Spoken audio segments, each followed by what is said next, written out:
আসসালামু আলাইকুম। BBC national Bangla নিউজে আপনাকে স্বাগত। জানিয়ে দিব আমাদের হাতে থাকা সর্বশেষ গুরুত্বপূর্ণ আপডেট, আন্তর্জাতিক সংবাদ। এবারে ইসরায়েলি চাপ তোয়াক্কা না করে পারমাণবিক কর্মসূচির পথে ইরান। জানিয়ে দেব হুতিদের হামলা থেকে বাঁচতে গিয়ে সাগরে ডুবল 726 কোটি টাকার মার্কিন যুদ্ধ বিমান। এবং আরো জানিয়ে দেব গাজায় ত্রাণ প্রবেশে বাধা, ইসরায়েলের বিরুদ্ধে আন্তর্জাতিক আদালতে শুনানি। এরপর জানিয়ে দেব কানাডার সাধারণ নির্বাচনে ক্ষমতাসীন লিবারেল পার্টির জয়। এদিকে ইসরায়েলের গোয়েন্দা সংস্থার প্রধানের পদত্যাগের ঘোষণা। সর্বশেষ জানিয়ে দেব গাজা ইসরায়েলি হামলায় নিহত আরও 71 ফিলিস্তিনি। শুনছিলেন সংবাদ শিরোনাম, এখন বিস্তারিত। তবে তার আগে অনুরোধ থাকবে ভিডিওটিতে একটি লাইক এবং কমেন্ট করে জানিয়ে দিন আজকের ভিডিও সম্পর্কে আপনার মূল্যবান মতামত, এবং আরো কমেন্ট করে জানিয়ে দিন ভিডিওটি আপনি কোথা থেকে দেখছেন এবং শুনছেন।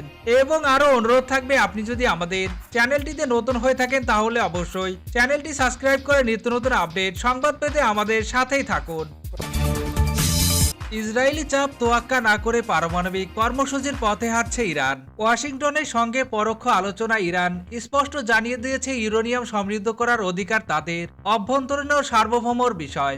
একই সঙ্গে যুক্তরাষ্ট্র একতরফা ও অবৈধ নিষেধাজ্ঞা কার্যকরভাবে প্রত্যাহারের দাবিও তুলেছে তেহরান। সোমবার 28 এপ্রিল এক সাপ্তাহিক সংবাদ সম্মেলনে ইরানের পররাষ্ট্র মন্ত্রণালয়ের মুখপাত্র ইসমাইল বাঘাই বলেন, ইউরেনিয়াম সমৃদ্ধিকরণ এবং অর্থবহ নিষেধাজ্ঞা প্রত্যাহার ইরানের রেড লাইন, যা আলোচনার কেন্দ্রবিন্দুতে রয়েছে। তিনি বলেন, আমরা আমাদের মূলনীতিগুলোর প্রতি সর্বোচ্চ গুরুত্ব দিয়ে এগোবো। এসব নীতির প্রতি সম্মান না দেখালে কোনো চুক্তি হবে না। ওমানের মধ্যস্থতায় সম্প্রতি ইরান ও যুক্তরাষ্ট্র 3 দফা পরোক্ষ আলোচনা করেছে। তেহরান স্পষ্ট করেছে, ইউরেনিয়াম সমৃদ্ধকরণ একটি সার্বভৌম অধিকার, যেখানে আপোষের কোনো সুযোগ নেই। ইরানের রাজনৈতিক বিষয়ক উপ পররাষ্ট্রমন্ত্রী মাজিদ রানভিজো দেশটির দৃঢ় অবস্থানের কথা পুনর্ব্যক্ত করেছেন। তিনি মজলিসের সামনে বলেন, শূন্য ইউরেনিয়াম সমৃদ্ধকরণ ইরানের প্রতিরক্ষা সক্ষমতা এবং আঞ্চলিক প্রভাবেই 3টি বিষয় আলোচনার বাইরে। অন্যদিকে ইসরায়েল তীব্র আপত্তি জানিয়ে বলেছে, ইরানকে অবিলম্বে ইউরেনিয়াম সমৃদ্ধকরণ সম্পূর্ণ বন্ধ করতে হবে, নতুবা তারা যে কোনো সময় পারমাণবিক বোমা তৈরির দিকে এগিয়ে যেতে পারে। তবে যুক্তরাষ্ট্র তুলনামূলকভাবে নমনীয় অবস্থান নিয়েছে। ওয়াশিংটন শান্তিপূর্ণ উদ্দেশ্য পারমাণবিক কর্মসূচি পরিচালনার অধিকার ইরানকে দিতে প্রস্তুত বলে আভাস মিলেছে। ইসরায়েলি প্রধানমন্ত্রী বেনিয়ামিন নেতানিয়াহু সম্প্রতি জিউস নিউজ সিন্ডিকেট আয়োজিত এক সম্মেলনে বলেন, যে কোনো উপায় হোক ইরানের পারমাণবিক অস্ত্র অর্জনের সব পথ বন্ধ করতে হবে। ট্রাম্পের সঙ্গে সাম্প্রতিক আলাপের প্রসঙ্গ টেনে তিনি জানান, যুক্তরাষ্ট্রের সঙ্গে আমাদের ঘনিষ্ঠ সম্পর্ক রয়েছে, কিন্তু জাতীয় নিরাপত্তার প্রশ্নে ইসরায়েল নিজের সিদ্ধান্ত নিজেই নেবে। ওমানের মাধ্যমে ইরান যুক্তরাষ্ট্র আলোচনায় আংশিক অগ্রগতি হলেও নেতানিয়াহু তা নাকচ করে দিয়েছেন। তিনি লিবিয়ার উদাহরণ টেনে বলেন, যদি ইরান লিবিয়ার মতো সমস্ত পারমাণবিক ও রাসায়নিক কর্মসূচি বাতিল না করে তাহলে কোনোভাবেই তা গ্রহণযোগ্য হবে না। এদিকে ইরানের পররাষ্ট্রমন্ত্রী আব্বাস আরাকচি সোমবার 28 এপ্রিল জানান, ইরান তাদের অভ্যন্তরীণ নীতি ও সার্বভৌম সিদ্ধান্তের ওপর বাইরের চাপ বরদাস্ত করবে না। তিনি সতর্ক করে বলেন, ইরানের বিরুদ্ধে কোনো আগ্রাসন হলে জবাব অত্যন্ত কঠোর হবে। আব্বাস আরাকচি আরো বলেন, ইরান যুক্তরাষ্ট্র আলোচনায় প্রেসিডেন্ট ট্রাম্পের ওপর ইসরায়েলের অস্বাভাবিক প্রভাব খুবই দৃষ্টিকটু এবং তা কূটনৈতিক প্রচেষ্টার জন্য শুভ লক্ষণ নয়। উল্লেখ্য, ইসরায়েল একদিকে যেমন ইরানের পারমাণবিক কর্মসূচিতে সামরিক হামলার ইঙ্গিত দিয়েছে, অন্যদিকে যুক্তরাষ্ট্র এখনও কূটনৈতিক সমাধানের পথেই থাকতে চায় বলে জানিয়েছে। হুতিদের হামলা থেকে বাঁচতে গিয়ে সাগরে ডুবল 726 কোটি টাকার মার্কিন যুদ্ধ বিমান। যুক্তরাষ্ট্রের বিমান বাহিনীর রণতরী ইউএস হ্যারি এস ট্রুম্যান থেকে দেশটির নৌবাহিনীর একটি F-18 সুপার হর্নেট যুদ্ধবিমান সাগরে পড়ে ডুবে গেছে। গতকাল সোমবার এক বিবৃতিতে নৌবাহিনী এই কথা জানিয়েছে। যুদ্ধ বিমানটির দাম $6 কোটি চেয়েও বেশি, বাংলাদেশি টাকায় 726 কোটি। একজন মার্কিন কর্মকর্তা বলেন, প্রাথমিক তথ্য অনুযায়ী ইয়েমেনের হুতি বিদ্রোহীদের ছোড়া ক্ষেপণাস্ত্রের আঘাত এড়াতে রণতরীটি বড় ধরনের একটি বাঁক নিয়েছিল। তখন যুদ্ধবিমানটি সাগরে পড়ে যায়। এ ঘটনায় একজন নাবিক সামান্য আহত হয়েছেন, জানিয়ে নৌবাহিনীর বিবৃতিতে বলা হয়, রণতরী যুদ্ধবিমান রাখার স্থানে F-18 বিমানটি টেনে নেওয়া হচ্ছিল। এ সময় ক্রু যুদ্ধবিমানটির নিয়ন্ত্রণ হারিয়ে ফেলেন। এতে যুদ্ধবিমান সেটিকে টেনে নেওয়ার কাজে ব্যবহৃত ট্রাক্টর দুটিও সাগরে পড়ে যায়। হুতি বিদ্রোহীরা গতকাল বিমান বাহিনীর রণতরী USS হ্যারি ট্রুম্যানকে লক্ষ্য করে ড্রোন ও ক্ষেপণাস্ত্র হামলা চালানোর দাবি করেছিলেন। তাদের বিরুদ্ধে বড় ধরনের মার্কিন অভিযানের অংশ নিতে রণতরীটি এখন লোহিত সাগরে অবস্থান করছে। বিবৃতিতে আরো বলা হয়, যুদ্ধ বিমানটি সরিয়ে নেওয়ার কাজে নিয়োজিত ক্রুরা বিমানটি সাগরে পড়ে যাওয়ার আগে বেরিয়ে আসতে তাৎক্ষণিক পদক্ষেপ নেন। ঘটনাটি তদন্ত করা হচ্ছে। আরেকজন মার্কিন কর্মকর্তা বলেছেন, যুদ্ধ বিমানটি ডুবে গেছে। নৌবাহিনী দেয়া তথ্য অনুযায়ী একটি F-18 যুদ্ধ বিমানের দাম $6 কোটি বেশি। USS ট্রুম্যান প্রায় ইরান সমর্থিত হুতি বিদ্রোহীদের হামলার লক্ষ্যবস্তু হচ্ছে। মিশরের কাছে একটি বাণিজ্যিক জাহাজের সঙ্গে সংঘর্ষ হলে গত ফেব্রুয়ারিতে রণতরীটি সংবাদের শিরোনাম হয়। তবে ঘটনায় কেউ হতাহত হয়নি। এদিকে এফপির এক প্রতিবেদনে বলা হয়েছে, হুতি বিদ্রোহীদের বিরুদ্ধে চালানো সামরিক অভিযান মধ্য মার্চ থেকে 60টি MQ-9 র্যাপার ড্রোন হারিয়েছে যুক্তরাষ্ট্র। গতকাল একজন মার্কিন কর্মকর্তা এই কথা জানিয়েছেন। গাজায় ত্রাণ প্রবেশে বাধা, ইসরায়েলের বিরুদ্ধে আন্তর্জাতিক আদালতে শুনানি। ফিলিস্তিনের অবরুদ্ধ গাজায় ত্রাণ ঢুকতে দেওয়ার মানবিক বাধ্যবাধকতা নিয়ে আন্তর্জাতিক বিচার আদালতে শুনানি শুরু হয়েছে। স্থানীয় সময় সোমবার 28 এপ্রিল সকালে নেদারল্যান্ডসের দ্য হেগ শহরে জাতিসংঘের প্রধান আদালত আইজিসের মূল ভবন পিস প্যালেসে শুনানি শুরু হয়। খবর আল জাজিরা নিউজের। মৌখিক এই শুনানি চলবে 5 দিন। যদিও ইসরায়েল মৌখিক শুনানিতে অংশ নিচ্ছে না, তবে তারা লিখিত পরামর্শ আপত্তি জমা দিয়েছে। আইসিজের শুনানির শুরুতে কথা বলেন সুইডেনের আইনজীবী ও কূটনীতিক এলিনর হামারশোল্ড। 2025 সাল থেকে তিনি জাতিসংঘের আইন বিষয়ক আন্ডার সেক্রেটারি জেনারেল এবং প্রধান আইন উপদেষ্টা হিসেবে দায়িত্ব পালন করছেন। সূচনা বক্তব্য তিনি বলেন, আন্তর্জাতিক আইনের আওতায় কোনো দেশ বল প্রয়োগ করে অন্য দেশের ভূখণ্ড অধিকার গ্রহণ করতে পারবে না, এটি সম্পূর্ণ নিষিদ্ধ। বিষয়টি ব্যাখ্যা করে হামারশোল্ড বলেন, ফিলিস্তিনের অধিকৃত অঞ্চলগুলোর ওপর ইসরায়েলের সার্বভৌমত্ব দাবি করার কোনো অধিকার নেই। কিন্তু ইসরায়েলের পার্লামেন্ট জাতিসংঘের ফিলিস্তিনি শরণার্থী সংস্থাকে অবৈধ ঘোষণা করেছে।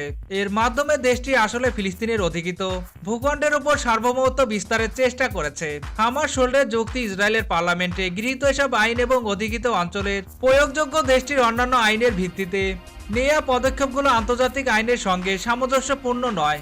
ইসরায়েলের এসব কাজ UNWR এর আওতায় দেশটিকে কর্তব্যের সঙ্গে অসঙ্গতিপূর্ণ। দখলদারি শক্তি হিসেবে ইসরায়েল আন্তর্জাতিক মানবিক আইন এবং জাতিসংঘ সনদের বাধ্যবাধকতা মেনে চলতে বাধ্য বলে মতামত দেন হামারশোল্ড। তিনি জোর দিয়ে বলেন, ফিলিস্তিনি জনগণ এবং জাতিসংঘ কর্মীদের নিরাপত্তা নিশ্চিত করা ইসরায়েলের দায়িত্ব। কানাডার সাধারণ নির্বাচনে ক্ষমতাসীন লিবারেল পার্টির জয়। কানাডায় সাধারণ নির্বাচন অনুষ্ঠিত হয়েছে। এতে জয় পেয়েছে ক্ষমতাসীন লিবারেল পার্টি। মঙ্গলবার 29 এপ্রিল আল জাজিরার এক প্রতিবেদনে এই তথ্য জানানো হয়েছে। প্রতিবেদনে বলা হয়েছে, মার্কিন প্রেসিডেন্ট ডোনাল্ড ট্রাম্পের শুল্ক ও দেশটির অঙ্গরাজ্য করার ঘোষণার মধ্যে দেশটিতে নির্বাচন অনুষ্ঠিত হয়েছে। এই ঘোষণাকে ঘিরে আলোচিত জাতীয় নির্বাচনে দেশটির ক্ষমতাসীন লিবারেল পার্টি জয় পেয়েছে। সোমবার গভীর রাতে কানাডার জাতীয় সম্প্রচার মাধ্যম CBC ও CTV নিউজ জানায়, 343 সদস্যের পার্লামেন্টের সবচেয়ে বেশি আসন পেয়ে লিবারেল পার্টির আবারও সরকার গঠন করতে যাচ্ছে। তবে মার্ক কার্নি পূর্ণ সংখ্যাগরিষ্ঠতা অর্জন করতে পেরেছে কিনা তা এখনো নিশ্চিত নয়। যদি সংখ্যাগরিষ্ঠতা না আসে, তাহলে তাকে সরকার গঠনে কোনো ছোট দলকে সমর্থনের ওপর নির্ভর করতে হতে পারে। অর্থনীতিবিদ থেকে রাজনীতিতে আসা কার্নি নির্বাচনী প্রচারে নিজেকে ট্রাম্প প্রশাসনের হুমকির বিরুদ্ধে কানাডার স্বার্থ রক্ষার একজন শক্ত নেতা হিসেবে উপস্থাপন করেছিলেন। বাণিজ্য চুক্তি, শুল্ক আরোপ এবং সীমান্ত নিরাপত্তা নিয়ে ট্রাম্প প্রশাসনের কড়া অবস্থানের ফলে এবারে নির্বাচন ছিল কানাডার জন্য একটি বড় ধরনের চ্যালেঞ্জ। এর আগে ডিসেম্বরে কানাডার সাবেক প্রধানমন্ত্রী জাস্টিন ট্রুডোর সঙ্গে এক বৈঠক করেন মার্কিন প্রেসিডেন্ট ডোনাল্ড ট্রাম্প। এ সময় তিনি কানাডাকে যুক্তরাষ্ট্রের 51তম অঙ্গরাজ্য হওয়ার প্রস্তাব দেন। ট্রুডো বলেন, বাণিজ্য ও অভিবাসন ইস্যুতে ট্রাম্পের সিদ্ধান্তে কানাডার অর্থনীতি ধ্বংস হয়ে যাবে। তার এমন কথা জবাবে ট্রাম্প এই প্রস্তাব দেন। এবারে ইসরায়েলের গোয়েন্দা সংস্থার প্রধানের পদত্যাগের ঘোষণা। ফিলিস্তিনের গাজায় সামরিক অভিযান নিয়ে প্রধানমন্ত্রী বেনিয়ামিন নেতানিয়াহুর সঙ্গে কয়েক সপ্তাহ ধরে মতবিরোধ দ্বন্দ্বের পর পদত্যাগের ঘোষণা দিয়েছেন ইসরায়েলের অভ্যন্তরীণ গোয়েন্দা সংস্থা শিনবেতের শীর্ষ নির্বাহী রোনেন বার। CNN এর প্রতিবেদন অনুযায়ী শিনবেতের শীর্ষ নির্বাহী রোনেন বার জানিয়েছেন, আগামী 15 জন পদত্যাগ করবেন তিনি। সোমবার 28 এপ্রিল এক বিবৃতিতে রোনেন বার বলেন, আমি আমার 35 বছরের চাকরি জীবনের ইতি টানছি। আগামী 15 জুন আমি পদত্যাগ করার সিদ্ধান্ত নিয়েছি। এই সময়সীমার মধ্যে একজন যোগ্য ও পেশাদার উত্তরসূরিকে বেছে নেওয়া এবং তার হাতে দায়িত্ব অর্পণ করা হবে। শিন বেত ইসরায়েলের সবচেয়ে প্রভাবশালী নিরাপত্তা সংস্থা। এই সংস্থাটি সন্ত্রাস ও সন্ত্রাসী হামলা তদন্তের জন্য দায়িত্বপ্রাপ্ত রয়েছে।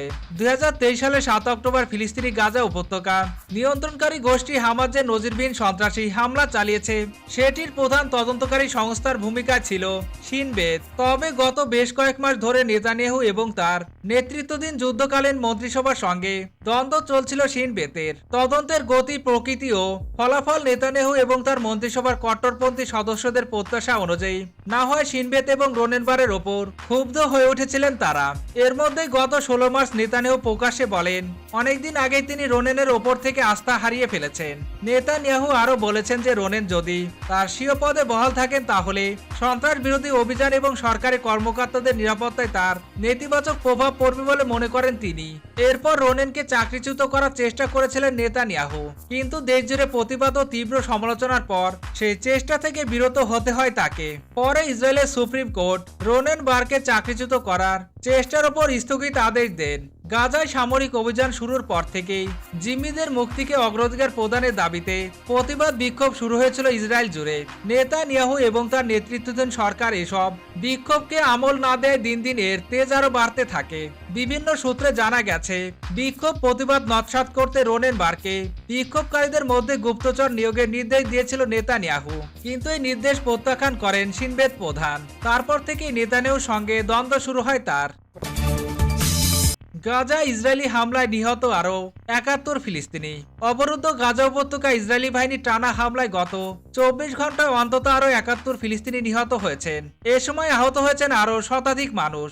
এ নিয়ে 2023 সালের অক্টোবর থেকে ইসরায়েলের গণহত্যায় মৃতের সংখ্যা 52,314 জনে পৌঁছেছে।